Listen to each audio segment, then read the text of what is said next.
आइए चलिए शुरू करते हैं और देखते हैं कि प्रोग्रामिंग की मदद से हम कैसे किसी भी दो नंबर्स का डिवीजन कर सकते हैं।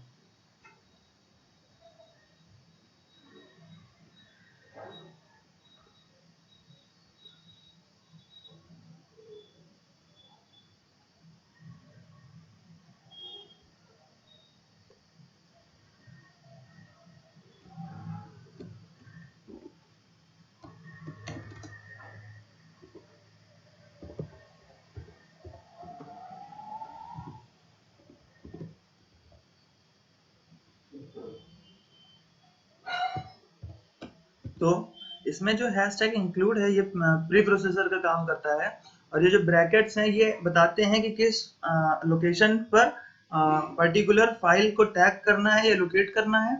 stdio पहले भी मैं बता चुका हूँ कि स्टैंडर्ड इनपुट आउटपुट होता है, और .h का मतलब होता है हेडर फाइल। जो भी फाइल हमें चाहिए ये प्री प्रोसेसर जो होता है डायरेक्ट लिंक करता है सी की लाइब्रेरी से।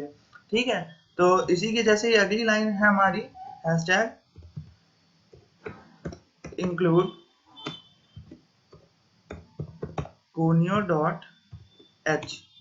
तो इसमें भी बाकी सब सिमिलर ही रहेगा, लेकिन ये जो conio.h हो जाता है ये कंसोल इनपुट आउटपुट होता है। जैसा कि मैं आपको बता दूं, कंसोल इनपुट आउटपुट जो होता है उसका काम होता है, कंसोल इनपुट आउटपुट आपने देखा होगा कि जब हम फाइनल पूरा प्रोग्राम लिख लेते हैं तो उसके बाद एक स्क्रीन आती है पूरी ब्लैक। तो वो जो स्क्रीन आती है ब्लैक वो कंसोल इनपुट आउटपुट की वजह से ही होती है, और .h का मतलब हेडर फाइल से है वो। फिर इसके बाद हम लोग लिखते हैं void main।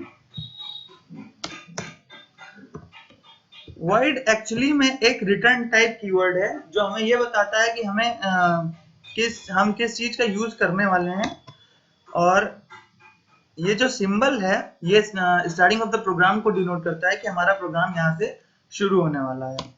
इसके बाद जो भी हम लेना चाह रहे हैं, कि जैसा भी हमने बताया कि void जो है वो particular keyword return type keyword है। तो जैसे यहाँ पे इंटीजर लिया तो void जो है ये बताता है कि यहाँ पे रिटर्न टाइप कीवर्ड क्या है, हमारा इंटीजर होगा। ठीक है, उसके बाद अब हमें जाहिर सी बात है दो नंबर का डिवीजन कराना है, तो हम लोग क्या करेंगे कि दो वेरिएबल्स की जरूरत पड़ेगी हमें। तो एक वेरिएबल चलिए हम लोग मान लेते हैं, हम लोग लेते हैं a, और दूसरा वेरिएबल ले लेते हैं हम लोग b। और क्योंकि हमें डिवीजन कराना है तो हमें दो तो वेरिएबल लिए, क्योंकि हमें दो डिजिट इनपुट करानी होंगी, तीसरा इक्वल कराने के लिए हमें लेना होगा। तो चलिए यहाँ पे मान लीजिए क्योंकि हम डिवीजन कर रहे हैं तो हम लोग div शॉर्ट फॉर्म लिख लेते हैं डिवीजन का। उसके बाद क्लियर स्क्रीन लिखेंगे हम लोग एज यूजुअल जैसे हम लोग लिखते हैं, क्योंकि अगर इसको नहीं लिखेंगे तो हमारे जितने भी मतलब जितने भी बार हम लोग इनपुट देंगे वो बार बार रिपीट होता रहेगा, नई स्क्रीन नहीं आएगी। उसके बाद हम लोग कमांड देंगे printf का। printf बेसिकली यूज होता है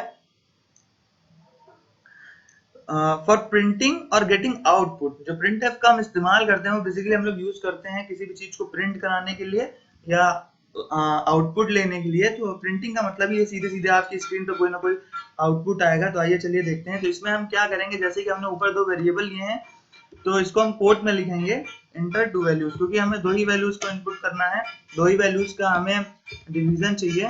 तो इंटर टू वैल्यूज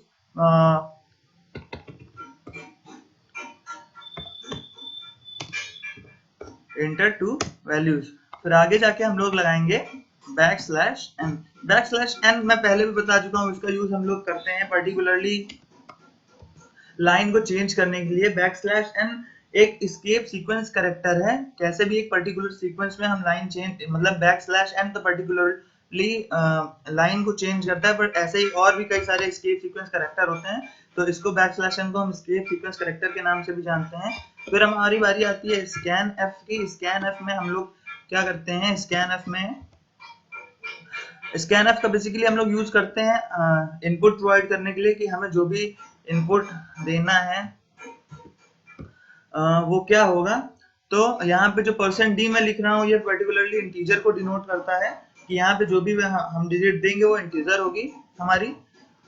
और उसके बाद हम क्या करेंगे, एम्परसैंड a, इस साइन को हम एम्परसैंड बोलते हैं, एम्परसैंड b, दो वेरिएबल्स हमारे जिन्हें हमें आपस में डिवाइड कराना है। उसके बाद हम कंडीशन देंगे कि अपनी हमें कराना क्या है। तो हमने ऊपर आप देख सकते हैं यहाँ पे 3 वेरिएबल लिए हैं, a, b, डिवीजन का शॉर्ट फॉर्म ले लिया था हमने यहाँ पे।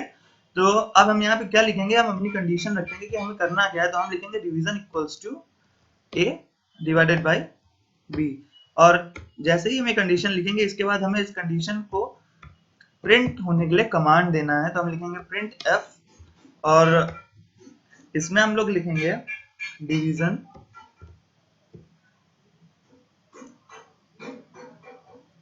%d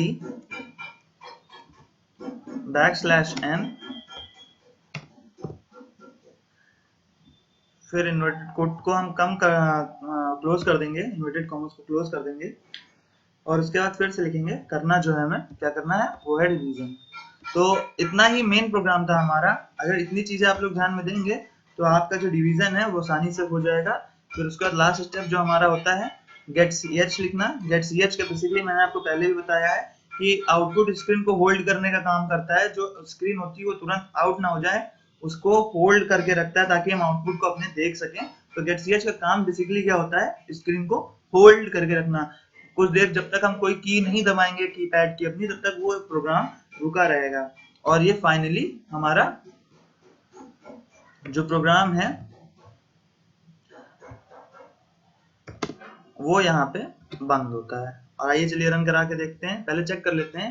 तो इसमें आप देख सकते हैं लिंक पास लिख के आ रहा है। यहाँ पे ये जो लिंक पास है वो इन डायरेक्टरीज को रिप्रेजेंट कर रहा है, और वार्निंग कोई नहीं है क्योंकि एरर ही कोई नहीं आया हमारे उसमें। तो आइए चलिए रन करा के देखते हैं इसको। तो यहाँ पे आप देख सकते हैं कि डिजिट्स मांग रहा है। तो यहाँ पे मैं आपको दिखाता हूँ 8 डिवाइडेड बाई, मैं जैसे करता हूँ 4 लिखता हूँ। देखिए सिलेक्शन का काम आप यहाँ देख सकते हैं, तुरंत लाइन चेंज हो गई जैसे ही मैंने एंटर दबाया। और डिवाइड बाई 2 कर देता हूँ तो डिवीजन क्या है जो आएगा वो 4 हो जाएगा। 8 डिवाइड बाई 2 क्या होता है, 4 होता है, ठीक है। लेकिन जैसे मान लीजिए अगर इसी प्रोग्राम को मैं फिर से रन कराता हूँ और मैं लिखता हूँ 6 डिवाइडेड बाई 5, सॉरी 65, मान लीजिए 65 ले लिया है हमने, और डिवाइडेड बाई मैंने कर दिया है 6। तो आप जब आंसर देखेंगे तो 10 आ गया है, ठीक है। तो आपने देखा 6 10 जा 60 होता है, लेकिन 5 उसकी जगह 0 क्यों आ गया, क्योंकि यहाँ पे आप देख सकते हैं यहाँ पे जो मैंने लिया है वो इंटीजर वैल्यू के लिए मैंने इनपुट करा हुआ है। अगर इसी जगह पे हम फ्लोट का यूज कर लें और यहाँ %d की जगह %f लिख दें जो कि फ्लोट के लिए यूज होता है। फ्लोट का काम बेसिकली जो होता है वो पॉइंट वैल्यूज को दिखाना होता है। तो आप प्रोग्राम को रन करा के देखते हैं, और इसमें मान लीजिए जैसे अगर मैं 6 डिवाइडेड बाई 4 लिखता हूं तो आप देख सकते हैं कि 1.500 पॉइंट्स में भी आंसर आ रहा है। तो पर्टिकुलरली हमें ये चीज ध्यान रखनी होगी कि फ्लोट का कैसे यूज करना है और इंटीजर का कैसे यूज करना है।